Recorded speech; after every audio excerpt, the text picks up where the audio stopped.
আসসালামু আলাইকুম, রায়কাল হোসেন স্বাগত জানাচ্ছি এনটিভির দুপুরের খবরে। ক্রাউন সিমেন্ট শিরোনাম দেখছিলেন, এবার চলুন পুরো খবরে। প্রধান উপদেষ্টা ডক্টর মোহাম্মদ ইউনূস বলেছেন, বিগত আওয়ামী লীগ সরকার আইয়ামে জাহেলিয়াত প্রতিষ্ঠিত করে গেছে, যার একটা নমুনা আয়নাঘর। যারা গুম ও আয়নাঘরে নির্যাতনের সাথে জড়িত তাদের বিচার করা হবে বলে জানিয়েছেন তিনি। আয়নাঘর পরিদর্শনে গিয়ে এসব কথা বলেন প্রধান উপদেষ্টা ডক্টর মোহাম্মদ ইউনূস। ইমরুল আহসানের রিপোর্ট।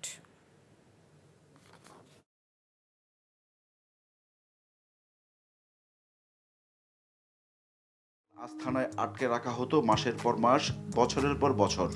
অমানবিক নির্যাতন করা হতো বন্দীদের, যার শিকার অসংখ্য মানুষ।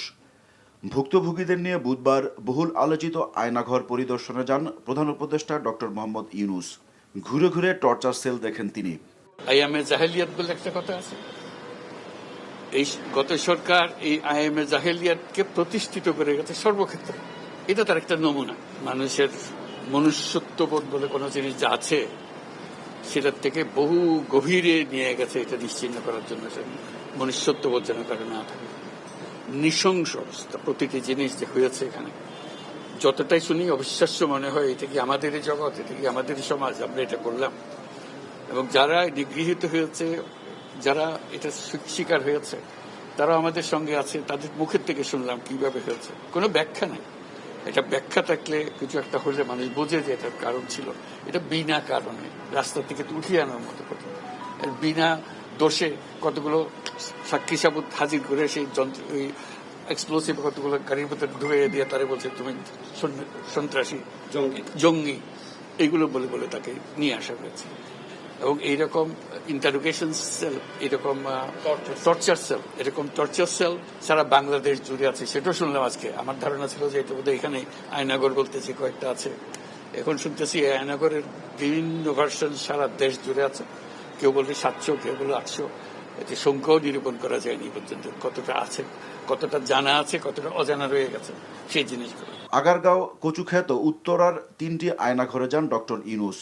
ভুক্তভোগীদের কাছ থেকেই শোনেন নির্মম নির্যাতনের কথা। এ সময় তিনি বলেন, বিচারের মুখোমুখি করা হবে গুমের সাথে জড়িতদের। তারা করেছে, তারা আমাদেরই সন্তান, আমাদেরই ভাই, আমাদেরই ঘনিষ্ঠ আত্মীয়, তারাই করেছে। এবং আমরা এই সমাজকে যদি এর থেকে বের করে না আনতে পারি, তাহলে এই সমাজ তো টিকে থাকবে না। ডকুমেন্টেশন গুম কমিশনের রিপোর্টের মধ্যে থাকবে এবং এটা অবশ্য পাঠ্য হিসেবে সবাইকে পড়তে হবে এবং তাদের যারা করেছে তাদের বিচার করতে হবে। তা না হলে আমরা নিষ্কৃতি পাবো না এটার থেকে। এই যে কাজগুলো করে গেল তারা, তা না হলে আমরা আবার মুক্তভাবে বলবো কি করে যে আমরা এই দেশের মানুষ, আমরা পরিষ্কার। যারা করেছে তাদের জন্য আমরা কেন মুক্ত হতে যাব? তাদের সে বিচার করবো, জনসাধারণ বলবো যে হ্যাঁ এটা উচিত বিচার হয়েছে, তখন আমরা এটার থেকে মুক্তি পাবো। গুম সংক্রান্ত কমিশনের হিসেবেই 1700-র উপর মানুষকে গুম করা হয় ফ্যাসিবাদী শাসনের 15 বছরে।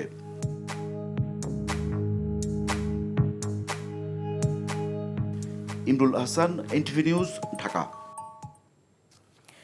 ভুক্তভোগী বিডিআর পরিবারের সদস্য ও বৈষম্য বিরোধী শিক্ষার্থীরা সচিবালয় ঘেরাও করেছেন। সেখানে আছেন আমাদের সহকর্মী কায়কোবাদ মাহমুদ। সরাসরি যাচ্ছি তার কাছে। কায়কোবাদ, বিডিআর পরিবারের সদস্যরা সচিবালয় ঘেরাও করেছেন, আমরা তা জানতে পেরেছি। মূলত তারা কিসের দাবিতে কর্মসূচি পালন করছেন, তো সে সম্পর্কে আমাদের বিস্তারিত জানান।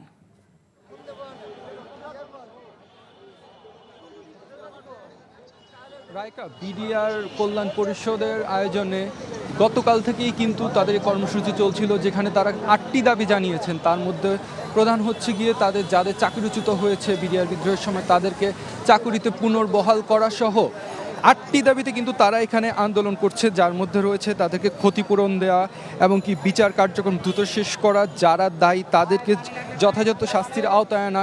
এছাড়া বিডিআর নাম আবার আগের মতো, বিজিবির নাম আবার আগের বিডিআরে ফেরত যাওয়া সহ বিডিআর বিদ্রোহ নিয়ে বিশেষ দিবস, এই ধরনের সব মিলে 8টি দাবিতে কিন্তু তারা এই কর্মসূচি পালন করছিলেন।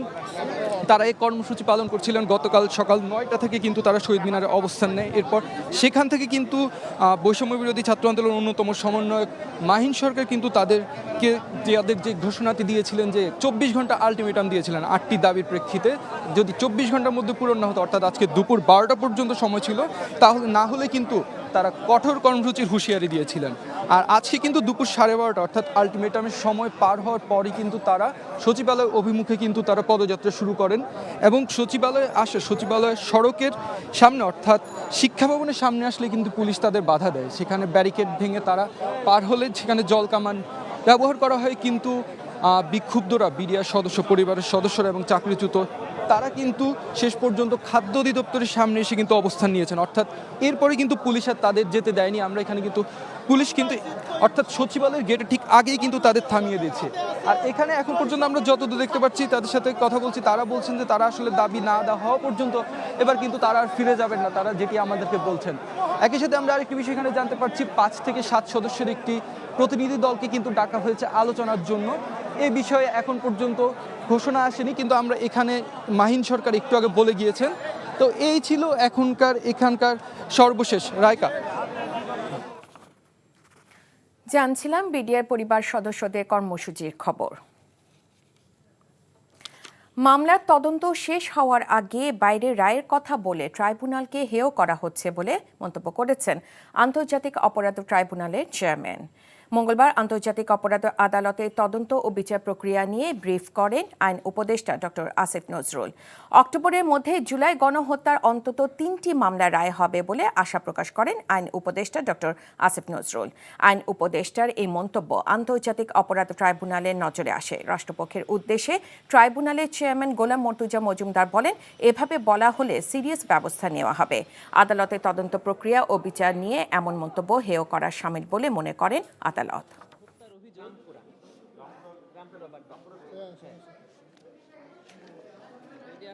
ট্রাইব্যুনালের বিচার ব্যবস্থা এবং ট্রাইব্যুনালের কোনো কার্যক্রম নিয়ে কারো কোনো মন্তব্য ট্রাইব্যুনাল পছন্দ করেন না।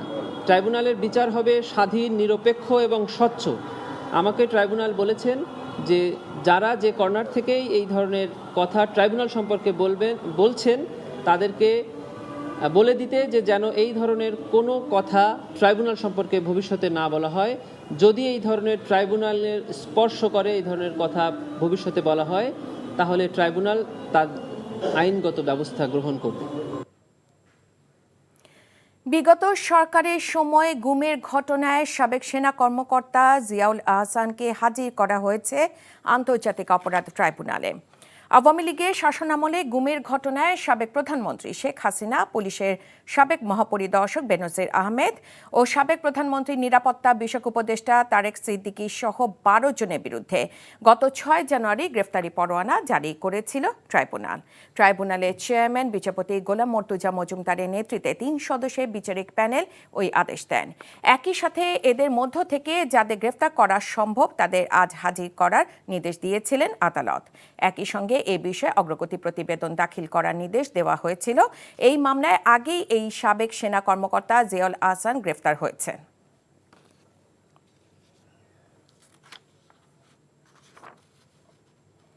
সারা দেশে যতগুলো আয়নাঘর রয়েছে তা পরিদর্শনের সুযোগ চান গুম হওয়া পরিবারের স্বজনরা। দাবি দ্রুত বাস্তবায়ন না হলে মানববন্ধন করার হুঁশিয়ারি দিয়েছেন গুম হওয়া পরিবারদের নিয়ে সংগঠন মায়ের ডাক। সকালে রাজধানী তেজগাঁও শাহিনবাগে মায়ের ডাকের প্রধান কার্যালয়ের সামনে মানববন্ধনে এমন কথা জানান তারা। গুম হওয়া পরিবারের সদস্যরা বলেন, পতিত ফ্যাসিস্ট সরকারের শাসনামলে 12 বছর ধরে রাস্তায় মানববন্ধন করেও যখন হারানো স্বজনদের ফেরত পাওয়া যায়নি, তখন 5 আগস্টের পরে কিছুটা আশার আলো দেখছিলেন পরিবারগুলো। কিন্তু ফ্যাসিস্ট সরকারের পতনের পরেও স্বজনদের খোঁজে এখনও ব্যানার হাতে মানববন্ধন করছেন তারা। মায়ের ডাকে প্রধান সমন্বয়কারী সানজিদা ইসলাম তুলি বলেন, আয়নাঘর কোথায় কোথায় বানানো হয়েছে, বাংলাদেশে কতটি আয়নাঘর আছে তা তারা জানতে পারেননি। আয়নাঘর উন্মোচন না করা হলে সন্দেহভাজন সব আয়নাঘর ঘেরাও কর্মসূচি দেওয়া হবে, সব আয়নাঘর ভেঙে দেওয়া হবে, আর আয়নাঘরের সঙ্গে জড়িতদের দ্রুত বিচারের আওতায় আনার দাবিও জানান তারা। এতগুলো বউ, স্ত্রী, বোন, এদের হাজারি কি ওনারা বুঝবে? 5 তারিখ থেকে শুরু হয়েছে, 5 তারিখ থেকে আজকে 6 মাস। 6 মাসের মধ্যে বিচার চাওয়া কোনো কিছুর কোনো অগ্রতি নাই। মায়ের ডাকের পক্ষ থেকে শুধুমাত্র এই আয়নাঘর উন্মুক্ত করার জন্য না, বিচারের দাবিতে যতক্ষণ পর্যন্ত এরা অ্যারেস্ট না হচ্ছে, যতক্ষণ পর্যন্ত আমাদের গুম হয়ে যাওয়া ফ্যামিলিগুলার মেম্বারের কোনো খবর, তাদের যথাযথ তথ্য তাদের কাছে ফেরত না আসছে, ততক্ষণ পর্যন্ত আমাদের আন্দোলন চলমান থাকবে। সন্ত্রাসী চাঁদাবাজদের ধরতে সারা দেশে যৌথ বাহিনীর অপারেশন ডেভিল হান্ট অব্যাহত রয়েছে। সাভারে গত 24 ঘন্টায় অপারেশন ডেভিল হান্ট অভিযানে 13 জনকে গ্রেফতার করেছে পুলিশ। গ্রেফতারকৃত সবাই আওয়ামী লীগ ও সহযোগী সংগঠনের নেতাকর্মী এবং ছাত্র জনতার অভ্যুত্থানে একাধিক হত্যা মামলার আসামি। সাভারে বিভিন্ন স্থানে অভিযান চালিয়ে তাদের গ্রেফতার করা হয়। অপারেশন ডেভিল হান্টে খাগড়াছড়িতে আওয়ামী লীগ ও সহযোগী সংগঠনের 13 নেতাকর্মীকে গ্রেফতার করা হয়েছে। সারা দেশে চলমান অপারেশন ডেভিল হান্ট অভিযানে এ পর্যন্ত 633 জনকে গ্রেফতার করেছে আইনশৃঙ্খলা বাহিনী। মঙ্গলবার সন্ধ্যায় পুলিশের হেডকোয়ার্টার্স থেকে পাঠানো এক সংবাদ বিজ্ঞপ্তিতে জানানো হয়, অপারেশন ডেভিল হান্ট অভিযানের আওতায় মঙ্গলবার পর্যন্ত 607 জনকে গ্রেফতার করা হয়েছে। গত রোববার থেকে আইনশৃঙ্খলা পরিস্থিতি স্বাভাবিক রাখার লক্ষ্যে ও সন্ত্রাসীদের আইনের আওতায় আনতে গাজীপুর সহ সারা দেশে অপারেশন ডেভিল হান্ট অভিযান শুরু হয়। আওয়ামী লীগকে নিষিদ্ধ করার বিষয়ে কোনো সিদ্ধান্ত হয়নি বলে জানিয়েছেন স্বরাষ্ট্র উপদেষ্টা লেফটেন্যান্ট জেনারেল অবসরপ্রাপ্ত মোহাম্মদ জাহাঙ্গীর আলম চৌধুরী। গাজীপুরে শফিপুরে আনসার ও ভিডিপি প্রতিষ্ঠাবার্ষিকী ও জাতীয় সমাবেশের অনুষ্ঠান শেষে সাংবাদিকদের একথা বলেন তিনি। স্বরাষ্ট্র উপদেষ্টা বলেন, যৌক্তিক যে কোনো আন্দোলনই অন্তর্বর্তীকালীন সরকার মেনে নেবে, তবে অযৌক্তিক কোনো কিছুই মানা সম্ভব না। অপারেশন ডেভিল হান্টের সফলতা নিয়েও কথা বলেন স্বরাষ্ট্র উপদেষ্টা।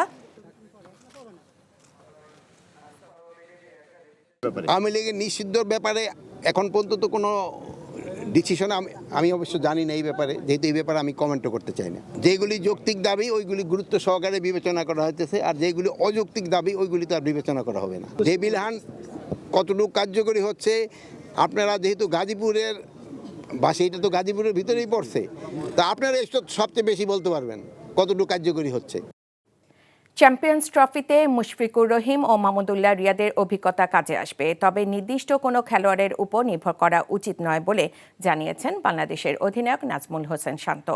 মূল লক্ষ্য চ্যাম্পিয়ন হওয়া উল্লেখ করে শান্ত বলেছেন, যে কোনো প্রতিপক্ষকে হারানোর সামর্থ্য আছে তার দলের। লাস্ট যে চ্যাম্পিয়ন্স ট্রফিটা আমরা খেলেছিলাম ভালো একটা মেমোরিজ ছিল, সেমিফাইনাল খেলেছিলাম, অবশ্যই এটা বাড়তি একটা অনুপ্রেরণা দিবে আমাদের। পাশাপাশি দেশের মানুষের এক্সপেকটেশন, পাশাপাশি ফ্যামিলির এক্সপেকটেশন, প্লেয়ারদের এক্সপেকটেশন তো আছেই। এই ছিল দুপুরের খবরে। এই খবরের ভিডিও সহ আপডেট জানতে ভিজিট করুন এনটিভি অনলাইন www.ntvbt.com। এছাড়াও এনটিভি জনপ্রিয় সব অনুষ্ঠান ও খবরের আপডেট জানতে ভিজিট করুন আমাদের ইউটিউব ও ভেরিফাইড ফেসবুক পেজ। 5টায় দেশের খবর দেখার আমন্ত্রণ রইল। ধন্যবাদ সবাইকে।